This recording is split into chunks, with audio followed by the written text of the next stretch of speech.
Hey, Pat, réveille-toi. Hey, salut, ça va? Salut, moi ça va bien. Toi? Ouais. Mais c'est le temps, désolé. T'as le cas de faire le party? Moi peut-être je vais faire la partie, mais toi je sais pas.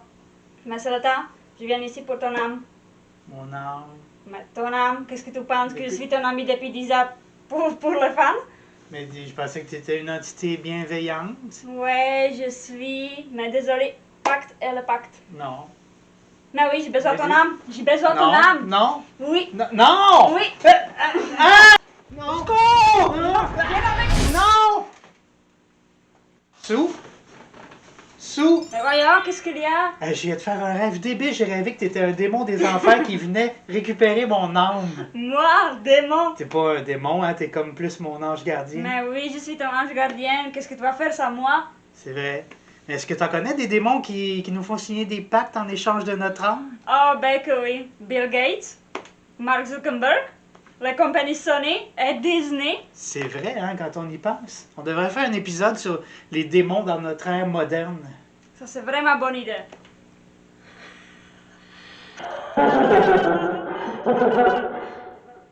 Come on, relax. C'était une blague.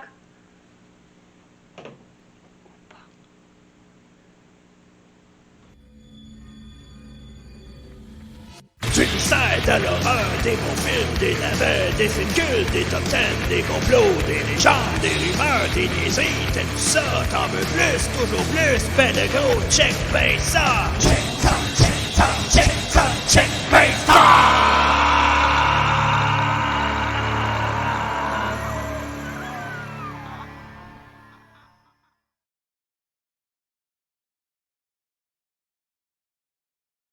Hey, salut YouTube! Hello. Cette semaine, on va parler du diable et des démons. Plus particulièrement des histoires de pacte avec le diable, la gloire et la fortune en échange de notre âme. D'où vient cette légende? Comment ça se fait qu'on en parle encore aujourd'hui? Comment ça a pu traverser des siècles jusqu'à aujourd'hui? En fait, c'est un mythe tellement ancien que c'est presque impossible de déterminer exactement les origines. Mais le premier conte connu, populaire, est certainement celui de Faust. Ah ah. Ça, c'est probablement le conte allemand le plus populaire. Ça a inspiré maintes et maintes pièces de théâtre, de musicales, de films, de livres. Intéressant. Dans le conte, le docteur Faustus ou Faust, c'était un alchimiste qui était assoiffé de connaissances. Il voulait tout connaître. Pas de limite. Puis une fois qu'il a appris tout ce qui était possible d'apprendre, il en voulait encore. Puis comme c'est un alchimiste, il a trouvé moyen d'invoquer le diable en personne. En fait, non, c'était un démon. Il s'appelait Méphistophélès. Le démon lui a proposé de signer un pacte. Puis les conditions, c'est que pendant 24 ans, il allait être son serviteur. Puis il allait lui enseigner tout ce qui est possible, même plus de savoir, il allait lui enseigner.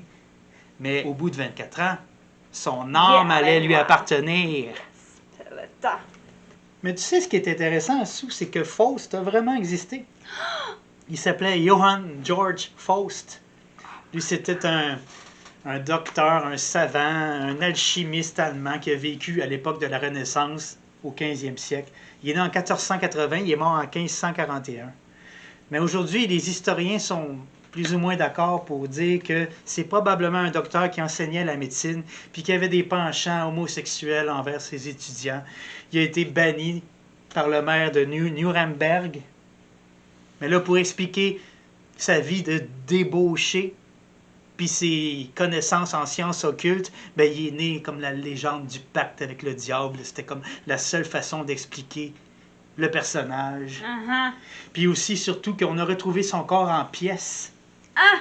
On trouvait son corps en morceaux. C'était peut-être une expérience alchimique qui aurait mal tourné, mais ce que la population pensait à l'époque, une population extrêmement superstitieuse qui croyait dur comme fer au diable, ben, que le diable en personne serait venu régler ses comptes. Mais peut-être c'est la vérité.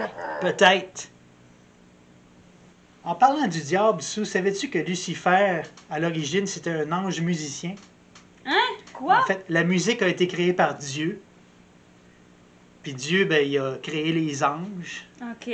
Mais celui qui dirigeait la chorale des anges, c'était Lucifer, c'était l'ange préféré de Dieu. Puis à un moment donné, ben, Lucifer est devenu jaloux de Dieu parce que c'est lui qui pognait toutes les femmes, j'imagine. Hein? L'histoire classique. Puis là, ben, il s'est rebellé, puis il a été puni, il a été projeté aux enfers, il a été banni du paradis. Mais ça expliquerait pourquoi que, encore aujourd'hui, la musique est toujours associée au diable. D'abord, le violon était l'instrument du diable. Ensuite, le rock and roll, le heavy metal, le hip-hop, c'est tout le temps la musique du diable. Ah, c'est vrai. Mais pour en revenir à nos histoires de pacte avec le diable, environ 2 siècles après Faust, en 1713, il y a le violoniste et compositeur italien Giuseppe Tartini. Giuseppe. Lui, il aurait dit à son copain Jérôme Lalande, un astronome, que le diable en personne lui serait apparu dans un rêve. Aha. Et puis là, il aurait pris son violon, puis là, il aurait commencé à jouer la plus belle sonate que Giuseppe a jamais entendue de toute sa vie. Tu comprends bien qu'à son réveil, Giuseppe, il a tout de suite essayé de retranscrire la mélodie qu'il a entendue dans son rêve. Je comprends. Ça a donné la sonate pour violon en G, connue sous le nom de la sonate des trilles du diable. Mais attention, est-ce que c'était un rêve? Ben c'est ça, là. Aha. Toujours est-il que sa belle sonate a connu beaucoup de succès. Aha. Mais Giuseppe, il était tellement déçu. Lui, là, il pensait qu'il n'avait pas réussi à retranscrire toute la beauté de la mélodie qu'il a entendue dans son rêve. Oui. Il a cassé son violon. Non! Puis, il a voulu abandonner la musique drette là, drette là. Mais il n'était pas capable de vivre sans la musique parce que ça lui donnait tout... Il était passionné, comprends-tu? Ben oui, moi aussi je peux pas vivre sans musique. Non!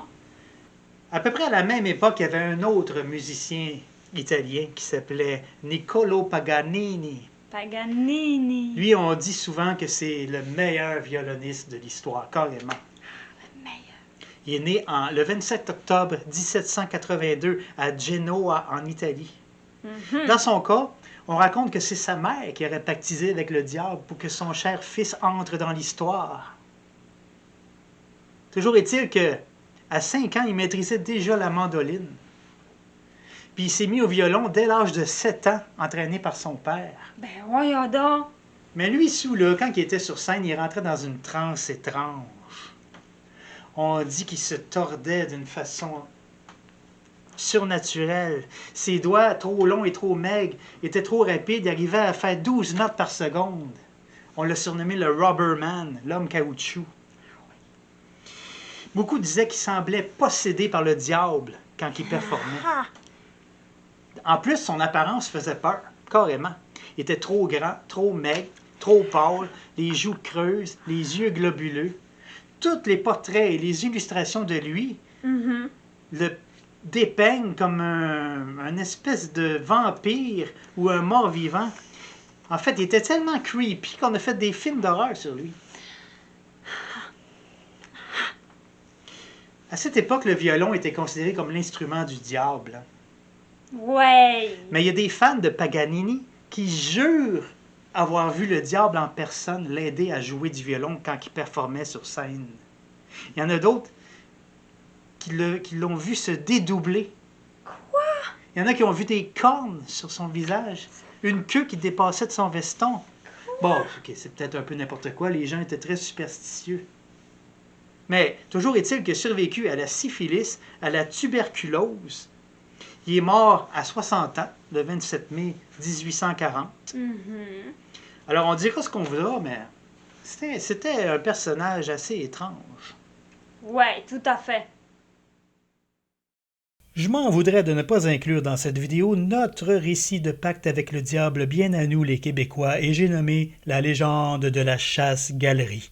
C'est un conte fantastique qui raconte les aventures d'une bande de bûcherons québécois loin de leur bien-aimé qui s'ennuyaient tellement d'elle le soir du réveillon qu'ils étaient prêts à pactiser avec le diable afin de trouver un moyen de les rejoindre, de passer la veillée avec elle et de revenir à temps pour le travail le lendemain matin.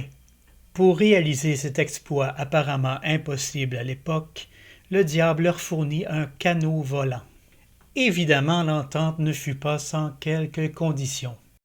Les garçons devaient veiller à ce que le canot ne heurte aucun clocher d'église. En aucun moment ils ne devaient blasphémer, et surtout, ils devaient être de retour avant minuit. Selon les versions les plus optimistes du conte, les jeunes hommes parvinrent à garder leur âme intacte, en prenant bien soin de rester sobres pendant les festivités. Évidemment, comme c'est un conte québécois qui date du 19e siècle, prédominance de l'Église catholique oblige, la bonne morale chrétienne est bien présente, comme d'ailleurs tous les récits de la même époque.